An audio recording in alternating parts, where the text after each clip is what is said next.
थे उन्होंने भी जो है कहीं ना कहीं इस बल के स्ट्राइक की तारीफ की है और जो पहलगाम हमला हुआ उस पर निंदा तो लगातार की ही जा रही थी, पर अब जो स्ट्राइक हुई आतंकवादियों को मार गिराया है, उनके ठिकानों को नेस्तनाबूद कर दिया गया है, उस पर अलग अलग रिएक्शन अभी सामने आ रहे हैं। अमित शाह एनएसए अजीत डोभाल और क्या पहुंचे पीएम मोदी से अमित शाह की मुलाकात। अमित शाह एनएसए अजीत डोभाल पीएम आवास पहुंचे हैं। पीएम मोदी से अमित शाह और अजीत डोभाल की मुलाकात हो रही है। खास बात हो रही होगी, खास चर्चा हो रही होगी, प्रेस कॉन्फ्रेंस हो चुकी है। आगे अब क्या रणनीतियां रहेंगी, किस तहत आगे बढ़ना है, क्या कुछ अब आगे करना है, इस पर भी चर्चा संभव है। अभी भी इससे पहले आपने देखा पाकिस्तान के द्वारा गुहार ही हम कह सकते हैं, गुहार लगाई जा रही है, भीख मांगी जा रही है कि वॉर, ये लड़ाई यहां पर रोक दीजिए। अगर आप इस लड़ाई को यहीं रोक देंगे तो हम भी कुछ नहीं करेंगे। डर, बौखलाहट साफ तौर से यहां पर पाकिस्तान के सामने आ रही है और भीख मांगता वो पाकिस्तान कि अब यहां पर रुक जाइए, हम भी कुछ नहीं करेंगे। ये भीख मांग रहा है पाकिस्तान। हमारे साथ खास मेहमान भी लगातार जुड़े हुए हैं और उनसे भी हम बातचीत करेंगे और जानेंगे कि आखिर वो कैसे इस सबको देख रहे हैं। महेंद्र जी, कहीं ना कहीं जिस तरह से विदेश सचिव ने भी साफ तौर से कह दिया कि जो षड्यंत्रकारी थे, अपराधी थे, उनको न्याय के कटघरे में खड़ा करना बहुत जरूरी था और ये जो खुफिया जानकारी मिली उसी के आधार पर ये बड़ी कार्रवाई की गई है, बड़ी स्ट्राइक की गई है। ये भी कहना गलत नहीं होगा कि पाकिस्तान के आतंकवादी नई तैयारी में थे, नए अटैक की तैयारी में थे।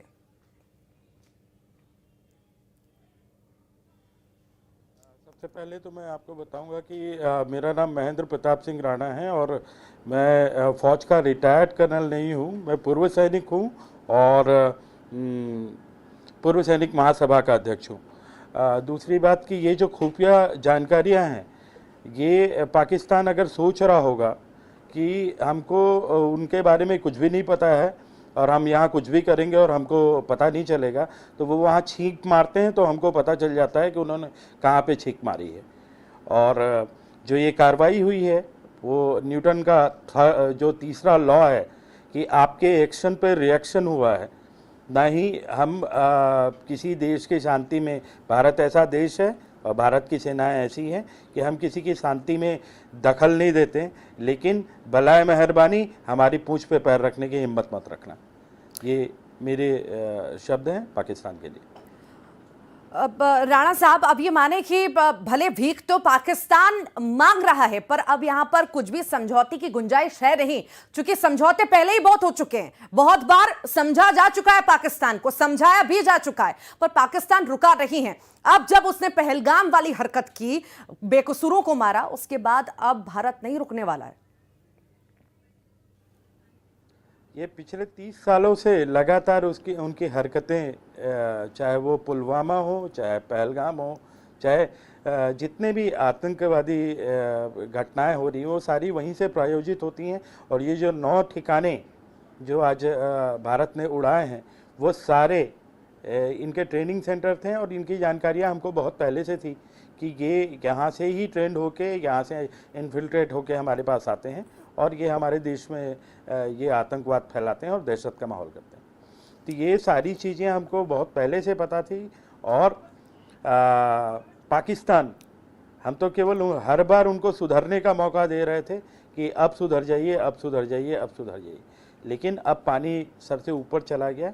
पहले एक वार्निंग दी थी सर्जिकल स्ट्राइक में, फिर एयर स्ट्राइक में दी थी, लेकिन अब उसके बाद भी अगर वो मानने को तैयार नहीं है तो भारत की सेनाएं तैयार हैं। वो अगर जो करना चाहें, आगे कदम बढ़ाना चाहें तो बढ़ाएं, हम भी तैयार हैं, देख लेंगे। महेंद्र जी, पाकिस्तान कुछ खास करने लायक बचा नहीं है, खास क्या कुछ करने लायक ही नहीं बचा। अब क्या स्थितियां आप देख पा रहे हैं, आखिर अब और क्या हमें देखने को अभी आगे मिल सकता है इस स्ट्राइक के बाद पाकिस्तान की ओर से? एक आपको भी पता है, एक फेल कंट्री है, एक ऐसा देश है जो अपने आप को, जो कभी आज तक अभी कर्ज में ही जी रहा है, हर जगह भीख ही मांग रहा है और अपने देशवासियों को भी वो गुमराह कर रहा है। वहाँ पाकिस्तान में जाके देखिए, हर जगह भूखमरी, हर जगह विकास के नाम पे कुछ नहीं, और इनके नेताएं बड़े बड़ी बातें करते हैं और बस सेना और भारत के नाम पे बेवकूफ़ बनाकर वहाँ लोकतंत्र का दिखावा करते हैं। और आतंकवाद पूरी दुनिया जानती है कि आपका पाकिस्तान सिर्फ और सिर्फ पाकिस्तान है जो कारखाना है पूरी दुनिया में आतंकवाद का। जी, ये सीधी बात है कि पूरी, ना केवल भारत को, आज पूरी दुनिया इस मुद्दे पे एकजुट है कि आतंकवाद जो दुनिया में के लिए बहुत खतरनाक है, और उसका जो ट्रेनिंग सेंटर है उनका, जहाँ से उपज पैदा हो रही है, उस खेत को, उस ट्रेनिंग सेंटर को ख़त्म किया जाए। जी जी सर, लौटूंगी आपके पास। हमारे साथ सहयोगी भी कुछ जुड़े हुए हैं, अलग अलग जगह से रिएक्शंस भी आ रहे हैं। वासु हमारे साथ भोपाल से जुड़े हुए हैं। वासु, ये स्ट्राइक के बाद अलग अलग रिएक्शन हर तरफ से आ रहे हैं, क्या आपके पास भी कुछ लोग मौजूद हैं? क्या रिएक्शन, उनकी प्रतिक्रियाएं? बिल्कुल, देखिए पूरे देश में खुशी का माहौल है और पूरा देश ये कह रहा है कि जिस तरीके से पाकिस्तान सपोर्टेड टेररिज्म ने जो पहलगाम में कायराना हरकत की थी, उसका मुंहतोड़ जवाब देने का भारत ने काम किया है। गोली का जवाब मिसाइल से देने का काम किया है और एक क्लियर कट मैसेज दिया है कि अगर आप हमारे देश के अंदर घुस के हमारी शांति व्यवस्था को छेड़ने की कोशिश करोगे तो भारत वो देश नहीं है जो शांत बैठ जाए और चुपचाप इन तमाम बातों को सहन करता रहे। हम जवाब देना जानते हैं, घर में घुसकर मारना जानते हैं, बार बार वो करके दिखाया है, घुटनों बल पाकिस्तान को लाया है, आतंकवादियों को लाया है, और एक बार फिर से वही मुहिम, वही कार्रवाई जो है वो भारत की सेना ने करके दिखाई है। आप देखिए, जब ये पहलगाम का पूरा अटैक हुआ था उसके बाद पूरी दुनिया के तमाम देशों ने निंदा की थी पाकिस्तान की आतंकवाद की, और ये कहा था कि हम सभी भारत के साथ खड़े हुए हैं, हम सभी शांति के साथ खड़े हुए हैं। और भारत के लिए उसके बाद पूरी दुनिया के सामने एक मैसेज देना जरूरी हो गया था कि हम लोग कितने सशक्त हैं, हम कितने मजबूत हैं, और वो कल देर रात वो मैसेज देने का काम जो है वो भारत की सेनाओं की ओर से, भारत की आर्मी की ओर से, फोर्सेस की ओर से किया गया। और आज का आप प्रेस कॉन्फ्रेंस भी देखिए, जिस तरीके से महिला अधिकारियों को आगे किया गया और महिला अधिकारियों ने पूरी प्रेस ब्रीफिंग करने का काम किया। इस पूरे ऑपरेशन का नाम ऑपरेशन सिंदूर रखने का काम किया गया। तो एक इमोशनल, भारत ने अपने इमोशंस भी उसके जरिए व्यक्त किए, अपनी फीलिंग्स भी व्यक्त की अपने इस पूरे ऑपरेशन के जरिए कि हम लोग बहुत संवेदनशीलता के साथ अपने नागरिकों के साथ खड़े हैं, उन महिलाओं के साथ खड़े हैं जिन्होंने अपने पतियों को खोने का काम किया। और इस पूरे स्ट्राइक, और इसका अगर आप नाम देखें ऑपरेशन का, और जिस तरीके से महिलाओं ने अगुवाई की, प्रेस कॉन्फ्रेंस की, एक महिला सशक्तिकरण का मैसेज देने का काम भी वहां पे भारत की ओर से किया गया है। तो एक बड़ा मैसेज पूरी दुनिया के सामने, एक नया भारत, उभरता हुआ भारत, और जो भारत हर चुनौती का सामना करने के लिए आज तत्पर खड़ा हुआ है। जो पाकिस्तान अब आके ये कह रहा है कि अब आप कुछ मत करिए, हम तो कुछ नहीं करेंगे, वो कुछ करने के लायक भी नहीं बचे हैं, इसलिए आज उन्हें इस तरीके की बातें जो हैं वो करनी पड़ रही हैं। जी लगातार बने रहिए वासु। आकाश शुक्ला भी हमारे साथ जुड़े हुए हैं रायपुर से। आकाश, हर तरफ हम देख रहे हैं प्रशंसा हो रही है, खुशी है, राहत कहीं ना कहीं लोगों को महसूस हो रही है। उम्मीद थी बहुत ज्यादा और कहीं ना कहीं उम्मीद पूरी भी हुई। मारा गया उन आतंकवादियों को, उनके गढ़ों को, उनके ठिकानों को। आखिर वहां पर क्या कुछ लोग कह रहे हैं? देखिए, पहलगाम में जिस तरीके से आतंकवादी हमला हुआ था उसकी निंदा और उसका विरोध पूरे देश में हो रहा था। छत्तीसगढ़ में भी दिनेश मिरानिया वहां आतंकी हमले में मारे गए थे। ऐसे में आज जब रात को सर्जिकल स्ट्राइक हुआ, एयर स्ट्राइक हुआ और हमारी सेना ने कार्रवाई की है, तो लोग बधाई देते नजर आ रहे हैं। छत्तीसगढ़ में भी कई जगह उत्साहित लोग सेना को बधाई दे रहे हैं, उनके शौर्य और पराक्रम को बधाई दे रहे हैं। बता दें, जिस तरीके से कार्रवाई हुई, अगर सेना की बात करें तो दो चीजें निकलकर इसमें सामने आ रही है। नपीतुली कार्रवाई जिस तरीके से सेना ने की, पाकिस्तानी आर्मी को किसी तरीके से डिस्टर्ब नहीं किया, लेकिन आतंकवादियों के खिलाफ मुंह तोड़ जवाब दिया। 9 ठिकानों पर सीधे तौर पर एयर स्ट्राइक की गया, जिसमें पोक में जो है वो 4 ठिकाने और बाकी जो पाकिस्तान के अन्य इलाके 5 ठिकानों पर कार्रवाई की गई। हालांकि कई आतंकियों के मारे जाने की खबरें भी सामने निकलकर सामने आ रही है, लेकिन इस बीच जिस तरीके से भारत कहता आया कि अगर देश के ऊपर और देश की जनता के ऊपर आंख दिखाने की कोई भी कोशिश करेगा तो उन्हें उन्हीं की भाषा में जवाब दिया जाएगा।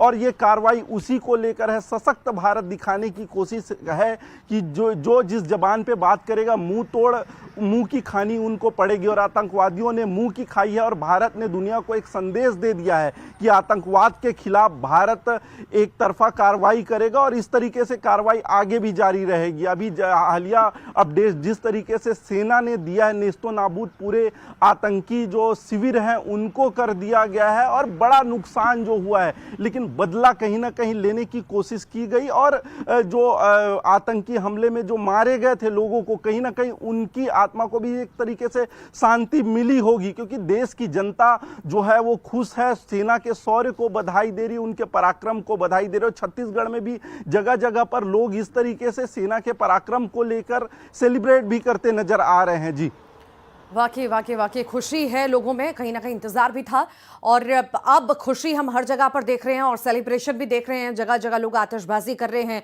अब झंडा अब लिए हैं भारत का, हाथ में फहरा रहे हैं, हर तरफ प्रशंसा हम देख रहे हैं, उत्साह देख रहे हैं। साथ ही साथ जो उम्मीद थी वो भी कहीं ना कहीं पूरी हुई।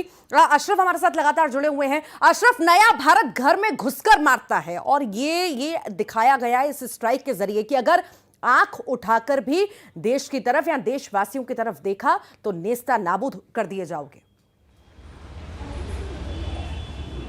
हाँ बिल्कुल, देखिए अब जो है भारत पूरी तरह से बदल चुका है, पहले वाला भारत नहीं रहा है। अब तो ये है कि अगर आप हमारी तरफ आंख उठा कर देखेंगे या बुरी नज़र डालेंगे और अगर कोई गलती से भी कोई आपने इस तरह का दुस्साहस किया तो उसका मुंह तोड़ जवाब दिया जाएगा। और ये पहला मौका नहीं है पहलगाम का, इससे पहले पुलवामा हो, उरी हो, तो भारतीय सेना अपना शौर्य दिखा चुकी है। और ये तो आज का पहलगाम वाला तो आप आज का सबसे ताज़ा उदाहरण है। रात को 1:05 से ऑपरेशन शुरू होता है और करीब 1:30 बजे के आसपास तक इसे ख़त्म कर दिया था। 25 मिनट के अंदर 9 जो टारगेट थे, जो आतंकी की फैक्ट्रियाँ चल रही थी, शिविर्स थे, जो लॉन्च पैड थे, या एक तरह से ये कहा जाए पूरा आतंक का जो आधारभूत ढांचा था उसको ध्वस्त कर दिया गया। वो पाकिस्तान अधिकृत कश्मीर में भी हैं या वो पाकिस्तान के अंदर थे, तो वहाँ जाकर उनको निस्तनाबूद करते। तो भारत अब पहले जैसा नहीं रहा, अब भारत हर दुस्साहस का करारा जवाब देता है और उसी का नतीजा आज रहा है। और आज इस बात को फिर बार बार दोहराया गया है कि भारत ने ये जो आज सैनिक कार्रवाई की है, जो आतंकी शिविर थे उनको नष्ट किया, ये अपने आत्मरक्षा में किया गया है। क्योंकि एक जिस तरह के इनपुट मिल रहे थे कि भारत के ऊपर इस तरह का दोबारा फिर आतंकी हमला हो सकता है, विदेश सचिव ने ये फिर बात की है, तो उसी को रोकने के लिए और इस तरह के आतंकी घटनाओं को खत्म करने के लिए, नेस्तनाबूद करने के लिए ये आज की जो सैन्य कार्रवाई की गई है। जो आतंकी उनके गढ़ थे उनको और उनके आगा थे उनको उनके अंजाम तक पहुंचाया गया। तो अब भारत जो है वो पहले जैसा नहीं रहा, अब भारत बहुत बदल चुका है। अगर उसकी तरफ कोई आंख उठाकर देखता है या दुस्साहस करता है तो उसका माकूल जवाब ये हमारी सेनाएं दे रही है। चतुर्वेदी जी हमारे साथ जुड़े हुए हैं। चतुर्वेदी जी, प्रेम, भाईचारा, शांति हमारे भारत में रहती है, पर अब जिस तरह की स्थितियां बन रही हैं, आक्रामक मोड में भारत है और होना भी चाहिए। मोड में नहीं है, हम तो सिर्फ एक पर्टिकुलर इंसिडेंट का उनको जवाब दे रहे। ये किसी बच्चे ने कोई गलती की तो उसकी सजा उसको मिली। पाकिस्तान ने आतंकियों को कंट्रोल नहीं कर पाए, आतंकियों ने हिंदुस्तान के हमारे लोगों को नुकसान पहुंचाया, इसका उनको जवाब दिया गया। हम आक्रामक नहीं, बिल्कुल अभी आक्रामक नहीं, हम सिर्फ उनको बता रहे हैं कि अगर ऐसी हरकत करोगे तो ये सजा मिलेगी और कई बार समझाया गया है। तो अब हमारा हमने कभी भी अभी तक हिस्ट्री में आज तक अपनी तरफ से कहीं अटैक नहीं किया, हम लोग कभी आक्रामक नहीं रहे। लेकिन अगर वो इस प्रकार कोई हरकत करते हैं तो हम लोग उसके तैयार हैं और उसका भी हो सकता है कि उनको बहुत बुरा नतीजा भुगतना पड़े। अगर किसी प्रकार के उन्होंने कोई दुस्साहस करने की कोशिश की पाकिस्तान ने तो उसका हो सकता है उनको ऐसा रिजल्ट भुगतना पड़े जो शायद इमेजिन नहीं किया होगा उन्होंने। जी महेंद्र जी, आपके पास आना चाहूंगी। एक मैसेज महिला सशक्तिकरण का भी यहां पर दिया गया है, जिस तरह से उन महिलाओं का सिंदूर उजाड़ा गया, उनका सुहाग उजाड़ा गया, उसके बाद हर तरफ सिर्फ रोने की आवाज, चीख पुकार नजर आ रही थी। आज जब महिलाएं वहां पर ब्रीफिंग करती हुई नजर आई, देश के इतिहास में पहली बार ऐसा है कि सेना की प्रेस कॉन्फ्रेंस में एयरफोर्स और आर्मी से एक मुस्लिम और एक हिंदू महिला अफसर मौजूद रही और ब्रीफिंग करती नजर आई। आपसे बोलना चाहूँगा कि भारत की सेना है, भारत की सेनाओं का शौर्य जो पूरे विश्व में विख्यात है। आपको ये भी पता होगा कि इनके पीछे महिलाओं का ही हाथ है। हर सैनिक या तो किसी का बेटा होता है, या किसी का पति होता है, या किसी का भाई होता है। हर बार जब रक्षाबंधन पे कोई बहन जब उसको अपने सैनिक भाई को राखी भेजती है तो यही बोल के भेजती है कि भैया आप मेरे और मेरे देश की रक्षा करना। तो ये जो मैसेज आज भारत में और आज हमारी जो मौजूदा सशक्त सरकार है, उन्होंने पाकिस्तानियों को दिया है कि आप अगर कोई भी गुस्ताखी करेंगे, कोई भी गलती हमारे देश के लोगों के साथ करेंगे, तो आपको जवाब देने के लिए ना केवल हमारे सैनिक और बल्कि हमारी जो महिला कमांडोज हैं, जो हमारी नारी शक्ति है, जो जैसा हम भारत में अपनी भारत माता की पूजा करते हैं, हम नवदुर्गा में अलग अलग रूपों में पूजा करते हैं कि दुर्गा माता हैं, शैलपुत्री हैं, और हमारे हिसाब से, हम सैनिकों के हिसाब से, उन सब का एक ही स्वरूप है भारत माता, और भारत माता की हम पूजा करते हैं। तो ये सीधा मैसेज है हमारे देश के दुश्मनों को कि आप हमको मत छेड़िए, हमारे देश में हम शांतिपूर्ण ढंग से रहना चाहते हैं, और आप हमको ना छेड़िए तो हम आपको कभी भी कुछ भी नहीं करेंगे। महेंद्र जी, जी बोलिए। मैं एक शब्द में बोलना चाहूँगा कि तू खाक समझता है धोनी को। हमारे यहाँ धोनियाँ होती हैं जो हमारे संत महात्मा अपने सामने रखा, तू खाक समझता है धोनी को, हम आग दबाए बैठे हैं, और तू चुप न समझ इस खामोशी को, हम घात लगाए बैठे हैं। तो ये हमारे वर्ड्स हैं हमारे देश के दुश्मनों के लिए कि हमारी शांति को एकदम इजी मत लेना, नहीं तो भुगतना ऐसा ही पड़ेगा।